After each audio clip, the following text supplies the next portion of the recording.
তিন রকমের ধর্মের লোক বেশি আছে, খ্রিস্টান, ইসলাম আর হিন্দু। 100 জন খ্রিস্টানকে যদি একই প্রশ্ন করে তোদের ভগবানকে, একবারই বলবে আমাদের ভগবান ঈসা মসীহ, যিশু ক্রাইস্ট। মুসলমানকে জিজ্ঞাসা করবে 3 থেকে 5 মানে মৃত্যুর আগে পর্যন্ত, যাকে এই তোদের ভগবানকে, একই উত্তর দেবে, ভাই আমাদের ভগবান হলো আল্লাহ। হিন্দুদেরকে যদি একই প্রশ্ন করা হয়, ভাই তোদের ভগবানকে, কনফিউজ।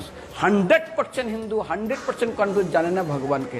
দ্বিতীয়ত, যদি তুই মুসলমানকে জিজ্ঞাসা হয় তোরা মসজিদে কেন যাচ্ছিস, ওদের শেখানো হয় মসজিদে যেতে হবে নামাজ আদায় করার জন্য। সপ্তাহে ওরা 100% একদিন মসজিদে যাবেই। তুমি যদি খ্রিস্টানদের জিজ্ঞাসা করো তোমরা কেন কোথায় যাবে, কোথায় যাও না, আমাদেরকে একদিন তারা চার্চে যাবে। কেন? ঈশ্বরে প্রার্থনা করার জন্য। ওদের শেখানো হয় জন্মের থেকে, এটা সংস্কার। আর হিন্দুদের যদি জিজ্ঞাসা করে তোমরা মন্দিরে কেন যাচ্ছ, হ্যাঁ আমার ছেলের বিয়ে হচ্ছে না, আমার মেয়ের বাচ্চা হচ্ছে না, আমার বাবা হসপিটালে আছে, কালকের আমার মামলার ডেট আছে, আমার ব্যবসা খুব খারাপ, আমার শরীর খুব খারাপ।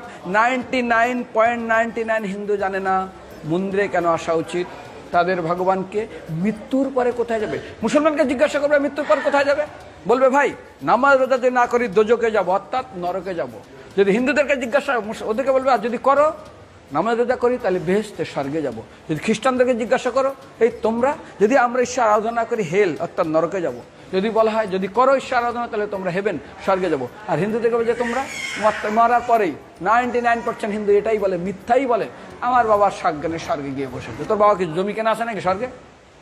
তোর বাবা জমি কেনা আছে যে তোর বাবা মরার পরে স্বর্গে গেছে হোয়াটসঅ্যাপ করে দেখি এই যে অ্যাটাচ বাথরুম টয়লেট আমি একদম ভালোভাবে পৌঁছে গেছে, তোর বাবা স্বর্গে গেছে জানিস তুই? আরে মৃত্যুর আগে এত কষ্ট পায়, এত কিছু করে, মারার পরে আমার বাবা স্বর্গে গেছে। আরে যখন পুলিশে কোনো কয়েদি কোনো অপরাধীকে ধরে 2-4টা ডান্ডা মারে, তারপর থানায় গিয়ে আরো ট্রিটমেন্ট করে, তারপরে কোর্টে বিচারে, তারপর জেল কাটে, মৃত্যুর আগে এত কষ্ট করে আমরা মারা যাই, মারা পরে আমার বাবা স্বর্গে গিয়ে বসে আছে, ওর বাবার জন্য জমি কেনা আছে না, এরকম বলা যাবে না। এই জন্য আমাদের শাস্ত্র বলে পরলোকগত, স্বর্গীয় বলে না।